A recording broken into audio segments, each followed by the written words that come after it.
ஆச்சி மசாலா. எந்த சமையலும் ருசி தேடும் ரகசியம் 20 ரூபாய். அமைச்சர் செங்கோட்டையன் செய்தியாளர்களை சந்திக்கிறார், பார்க்கலாம். அதற்காக சமூக ஆர்வலர்கள், அதேபோல நிறுவனங்கள், பள்ளிகள், கல்லூரிகள் இதற்காக யார் தயார் நிலையில் இருக்கிறார்கள் அந்த பகுதியில் அவர்கள் மூலமாக அந்த பணிகளை விரைந்து நிறைவேற்றுவதற்கு நாம் அந்த பணிகளை மேற்கொண்டிருக்கிறோம். இப்போது தென்மேற்கு பருவமழையை பொறுத்தவரையிலும் மாஞ்சோலையிலே கொஞ்சம் அதிகமாக கூடுதலாக மழை பெய்திருக்கிறது.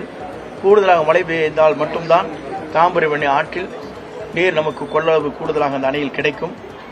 அதே போல நம்முடைய மாற்றிடங்களை பார்க்கின்ற போது கூடுதல் மழைகள் இப்போது இல்லை. மேட்டூர் அணையை பொறுத்தவரையிலும் கேட்ச்மெண்டல் ஏரியா என்று சொல்லப்படுகிற குடகு பகுதியில் மழை குறைவாக இருக்கின்ற காரணத்தின் அடிப்படையில் குறைந்த அளவுதான் மேட்டூருக்கு தண்ணீர் வந்து கொண்டிருக்கிறது. 2642 கனடி என்று சொல்கிறார்.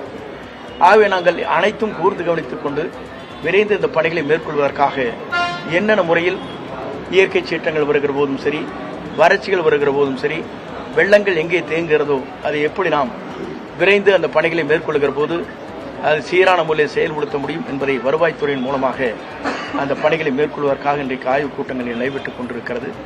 இந்த ஆய்வுக் கூட்டத்தின் மூலமாக நாங்கள் எடுத்துச் சொல்வது ஒன்றே ஒன்றுதான். இன்று பேரிடர் மேலாண்மை துறையின் மூலமாக ஒரு புத்தகம் வெளியிட இருக்கிறோம். அதன் மூலமாக நாம் பார்க்கின்ற போது அந்த புத்தகத்தை வெளியிடுகிற போது ஸ்டேட்மெண்ட் அது கொடுக்கிற போது என்னென்ன வகையிலே நாம் அந்த பணிகளை மேற்கொள்ள இருக்கிறோம் என்பதை தெரிந்து இன்று அது செயல்படுத்துவதற்காக வெளியிட இருக்கிறோம்.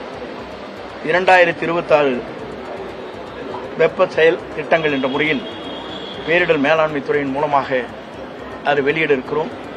இயற்கை சீற்றங்கள் வருகிற போது அதை எப்படி நாம் நேரடியாக அதிலே உடனுக்குடன் நிவாரணப் பணிகளை ஆற்ற வேண்டும் என்ற அனைத்து நிலையும் என்று அந்த பணிகளை மேற்கொள்வதற்காக இந்த துறையின் மூலமாக இன்றைக்கு ஒரு வெளியீடுகளை வெளியிடுகிறோம். ஆகிய துறையை பொறுத்தவரையிலும் இனி நம்முடைய தமிழக முதல்வர் நினைக்கின்ற மக்களுக்கு எப்படி விரைந்து அந்த பணிகளை மேற்கொள்ள வேண்டும், மக்கள் என்ன எண்ணங்களோடு நமக்கு வாக்களித்திருக்கிறார்கள், அந்த மக்களுக்கு நாம் எப்படி செயல்படுத்த வேண்டும், எளிமையான முறையில் அந்த மக்களுக்கு எப்படி கிடைக்க வேண்டும் என்ற முறையில் அந்த பணிகளை மேற்கொள்வதற்காகத்தான் இன்றைக்கு ஆய்வுப் பணிகள் துவங்கி இருக்கிறது.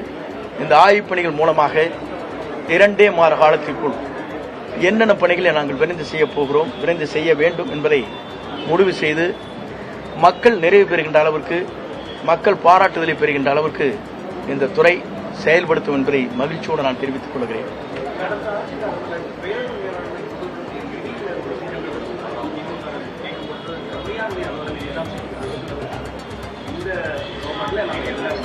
இல்லை, இந்த அரசை பொறுத்தவரையிலும் நமக்கு தேவையான பேரிடர் மேலாண்மை துறைக்கு 1000 கோடி ரூபாய் நமக்கு தேவை என்று சொன்னோம். அந்த நிதியை மத்திய அரசு வழங்கி இருக்கிறது. அதில் எந்த தயக்கம் காட்டுவதில்லை. ஆகவே நாம் கேட்கின்ற போதே மத்திய அரசு நமக்கு வழங்க வேண்டிய நிதிகளை இப்போது முன்னெச்சரிக்கையாகவே வழங்கப்பட்டிருக்கிறது என்பதை மகிழ்ச்சியோடு தெரிவித்துக் கொள்கிறேன்.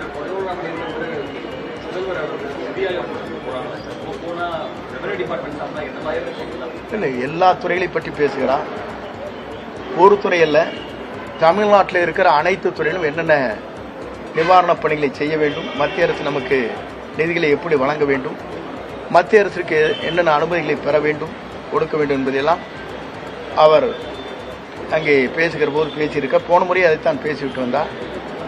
ஆகவே செய்திகளை பொறுத்தவரையிலும் அவர் எடுத்திருக்கிற ஒவ்வொரு முயற்சியும் நீங்கள் கண்காணிக்க வேண்டும். இன்று ஒவ்வொரு நாளும் அவர் எடுக்கின்ற முயற்சிகள் என்பது தமிழ்நாட்டில் வரலாற்றில் இடம்பெற்றிருக்கிற ஒன்றாக இருக்கிறது.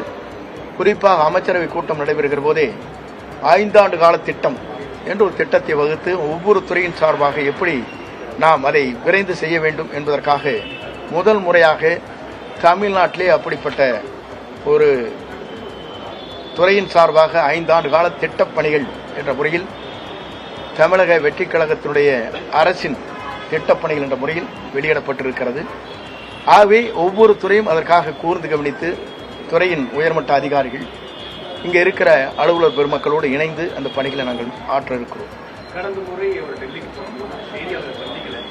இல்லை, அதை பொறுத்தவரையிலும் அவரிடத்தில் கேட்க வேண்டிய கேள்வி, முதலமைச்சருக்கு செயல்பாடுகள் தான் முக்கியமாக நினைக்கிறார். அவரை பொறுத்தவரையிலும் நாம் சொன்னதை செய்கிறோமா, செய்து முடிக்கப்பட்டிருக்கிறதா, மக்கள் அதில் மகிழ்ச்சி அடைகிறார்களா என்பதைத்தான் பார்க்கிறார்களே தவிர பத்திரிகையாளரை சந்தித்து அவர் கேட்கின்ற கேள்விகளுக்கு பதில் சொல்வதை காட்டிலும் செயல் வடிவத்திலே அவருடைய திட்டங்கள் நிறைவேற்றப்பட்டு வருகிறது.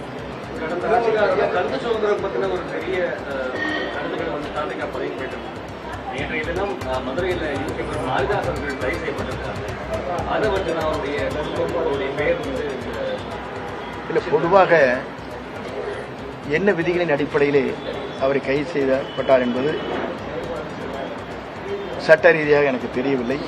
நான் சொல்லுகிறது தான், பத்திரிகை சுதந்திரம் என்பது முழுமையாக சுதந்திரம் வேண்டும். அது எப்படி இருக்க வேண்டும் சொன்னால் மக்கள் வளர்ச்சி பணியில் இருக்க வேண்டும்.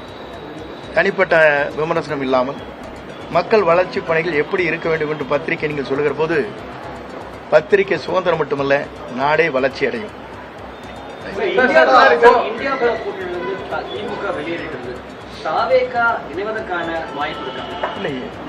திராவிட முன்னேற்ற கழகம் வெளியேறி இருக்கிறது. எங்கள் கொள்கை முடிவுகள் என்ன என்பதை முதல்வர் தெரிவிப்பார்.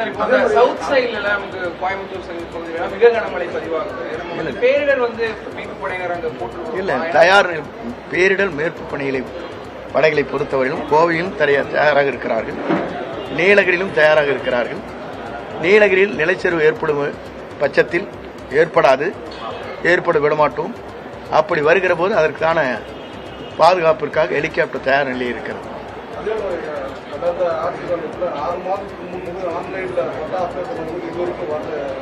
இனி அந்த நிலையை இருக்கக்கூடாது என்பதற்காகத்தான் இந்த கூட்டம் விரைந்து செயல்படுத்த வேண்டும் என்கிற நோக்கம். ஏழை எளியோருக்கு இருக்கிற அந்த குறைபாடுகளை எளிமையான முறையிலே அதை செயல்படுத்துவதற்கான இந்த கூட்டம். நீங்கள் பொறுத்திருந்து ஒரு 3 மாத காலங்கள் பொறுத்திருங்கள். எங்கள் துறையினுடைய வேகம் ஜெட் விமான வேகத்தில் இருக்கும்.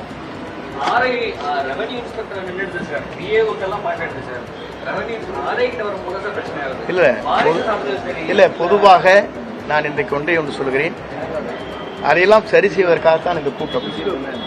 வாரிசு சான்றிதழாக இருந்தாலும் சரி, கம்யூனிட்டி சர்டிபிகேட்டாக இருந்தாலும் சரி, பட்டாவாக இருந்தாலும் சரி, பட்டா மாற்றங்கள் இருந்தாலும் சரி, எளிமைப்படுத்துவதற்காகத்தான் இந்த கூட்டம் கூட்டப்பட்டிருக்கிறது. 3 மாத காலம் கழித்து நீங்கள் பாருங்கள், இந்த துறையுடைய வேகம் நீங்கள் கேட்கின்ற கேள்விகள் அனைத்தும் நீங்கள் பாராட்டுகின்ற அளவுக்கு இருக்கும்.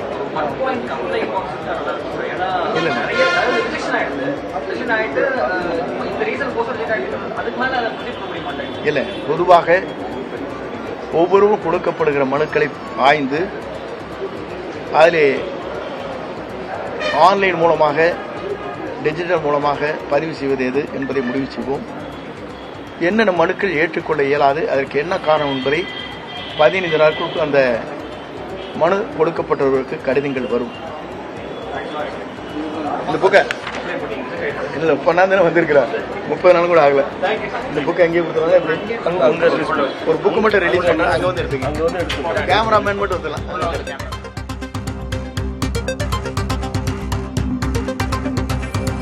வருவாய்த்துறை அமைச்சர் செங்கோட்டையன் செய்தியாளர்களை சந்தித்த காட்சிகளை பார்த்தோம். இந்தியா கூட்டணியில் தாவேகா இடம்பெறுமா என்ற கேள்வி குறித்தும் பதிலளித்தார். இதுகுறித்து முதலமைச்சர் விஜய் முடிவெடுப்பார் என்று தெரிவித்திருக்கிறார். திமுக வெளியேறி இருக்கிறது, நாங்கள் இணைவது குறித்து முதல்வர் முடிவெடுப்பார் என்று தெரிவித்திருக்கிறார் அமைச்சர் செங்கோட்டையன். மேலும் துறை சார்ந்த வளர்ச்சி பணிகள் குறித்தும் பல்வேறு கேள்விகளுக்கு பதிலளித்தார். சாதி சான்றிதழ் விரைவில் கிடைக்க நடவடிக்கை எடுக்கப்படும் என்பன உள்ளிட்டவும், மாவட்ட வாரியாக கூட்டங்கள் நடத்தப்படும் என்பது தொடர்பாகவும் பதிலளித்தார். மாரிதாஸ் கைது தொடர்பாகவும் அமைச்சர் செங்கோட்டையன் பதிலளித்தார். பத்திரிகை சுதந்திரம் என்பது வளர்ச்சிக்கானதாக இருக்க வேண்டும், தனிமனித உள்நோக்கத்தோடு இருக்கக்கூடாது என்று தெரிவித்தார். எந்த சமையலும் ருசி தேடும் ரகசியம் 20 ரூபாய்.